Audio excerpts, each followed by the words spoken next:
আসসালামু আলাইকুম। সবাই কেমন আছেন? আলহামদুলিল্লাহ, আমিও বেশ ভালো আছি। তো যেহেতু সামনে ঈদ, তো ঘরকে একটু পরিষ্কার পরিচ্ছন্ন না করলেই নয়।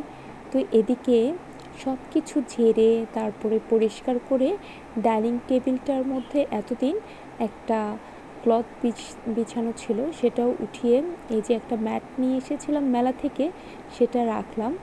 আর সব কিছু গুছিয়ে নিচ্ছি। একটা ট্রে এনেছি সেই মেলা থেকে, সেটাও ভাবলাম যে এখানে রাখি। আর যেহেতু বাসায় বাচ্চা আছে, তারা কিন্তু কাচের কোনো জিনিস রাখে না, সব কিছু নষ্ট করে ফেলে। যারা জানেন, বাচ্চারা তো নষ্ট করে ফেলে। তাদের ঘরে কিন্তু স্টেনলেস স্টিলের জিনিসগুলোই সবচেয়ে সুন্দর থাকে। তো এই যে স্টিলের গ্লাসটা দেখতে পাচ্ছেন, এটা আমার বেবির জন্য। আর এগুলো কিন্তু খাবারের জন্য কিন্তু উপকারী। তো এই তো এখানে মাটির একটা মগ রাখলাম আর স্টিলের গ্লাস সুন্দর করে সাজিয়ে রেখেছি। তারপরে রান্নাবান্নায় চলে যাব। আজকে কিন্তু অনেক অনেক বাজার করে নিয়ে এসেছে আমার হাজব্যান্ড। তো এদিকে যেহেতু টমেটো এখন লাস্ট সময়, টমেটো কিন্তু সামনে আর পাওয়া যাবে না। তো বেশি করে টমেটো নিয়ে আসলো। টমেটো দিয়ে আজকে টমেটো সস তৈরি করব। আর নিয়ে এসেছে বাঙ্গি, যেটা মাত্র উঠেছে। বাঙ্গির শরবতটা খেতে কিন্তু ভীষণ ভালো লাগে। আর এনেছে তরমুজ, এখানে এনেছে হলো দেশি চিকেন, আবার ফার্মের চিকেন সেটাও এনেছে। তো শিং মাছ এগুলো বাজার থেকে কেটেই নিয়ে এসেছে। শিং মাছগুলো কিন্তু আমি কাটতে একটু ভয় পাই। আর শিং মাছ আমি কাটতেও পারি না, আসলে আমি কোনো মাছই কখনো কাটিনি।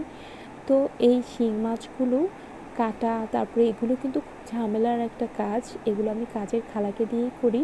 তো এই যে এখানে কিন্তু আজকে একটু রান্না করব হলো কুমড়া ভাজি আর বেগুন ভাজা করব। তো কুমড়া ভাজিটা এই পাশে বসিয়ে দিলাম। আসলে এক হাতে সবগুলো কাজ করাটা অনেক কঠিন।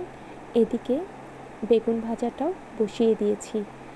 আর যেহেতু টমেটো এনেছে, টমেটোগুলোর সস তৈরি করব, সেজন্য টমেটোগুলো ধুয়ে দিল আমার হাজব্যান্ড।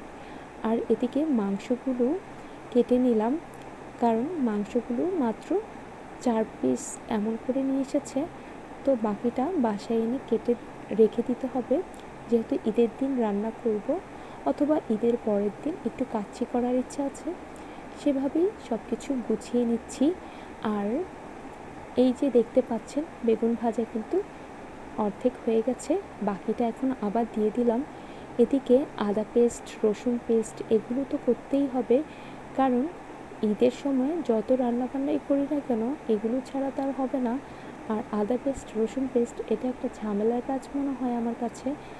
এখন আগে থেকে করে রাখলে পরে আর কিন্তু এটা আর করার কোনো সমস্যা হবে না। তো এদিকে আদা পেস্ট, রসুন পেস্ট করে নিচ্ছি। তারপরে পেঁয়াজ কুচি করে নিলাম, বেশি করে রেখে দেব। সব কিছু আগে থেকে কাজগুলো করে রাখলে যখন রান্না করতে যাই তখন কিন্তু বেশ সহজ মনে হয় আর ভালো লাগে। আমি এভাবেই কাজ করতে খুব পছন্দ করি। তো এই তো বাকি যেই বেগুনটা ছিল সেটাও ভাজা হয়ে গেছে, একটু বেশি তেলে ভাজলাম আজকে।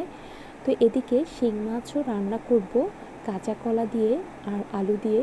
শিং মাছটাও ভেজে নিব। তো এদিকে আদা পেস্ট করে নিয়েছি।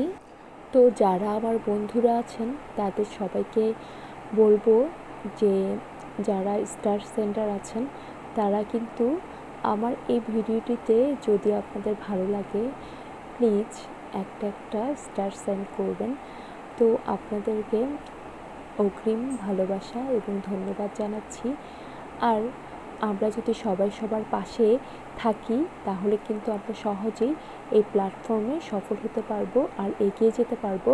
আর সবাই আমার ভিডিওটি এবং লাস্ট অবধি দেখবেন, তাহলে কিন্তু আমি বুঝতে পারবো যে আপনারা সত্যি আমাকে অনেক ভালোবাসেন, আমার কাজকে ভালোবাসেন।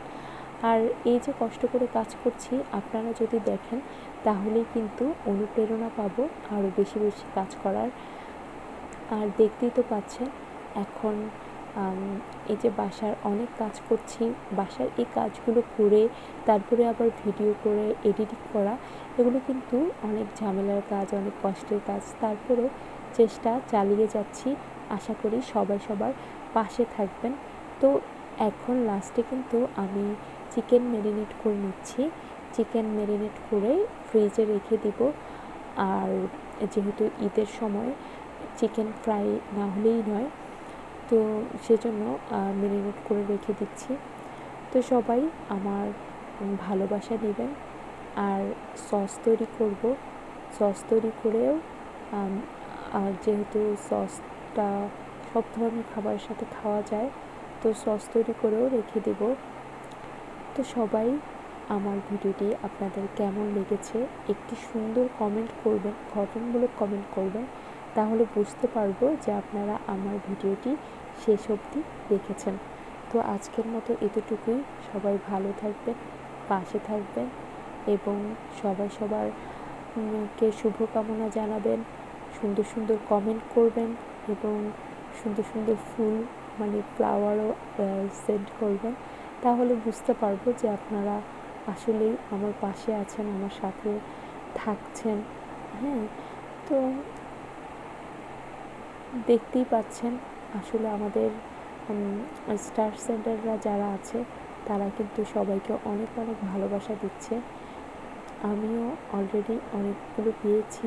তো আশা করি সবাই আমার সাথে থাকবে, মানে যারা আছেন তারা থাকবেন আশা করি, আর ভালোবাসা দিবেন। ফুলের ভালোবাসা কিন্তু আমি চাই। অনেক অনেক ফুল যদি আমাকে পাঠান তাহলে কিন্তু আমি অনেক অনেক খুশি হব।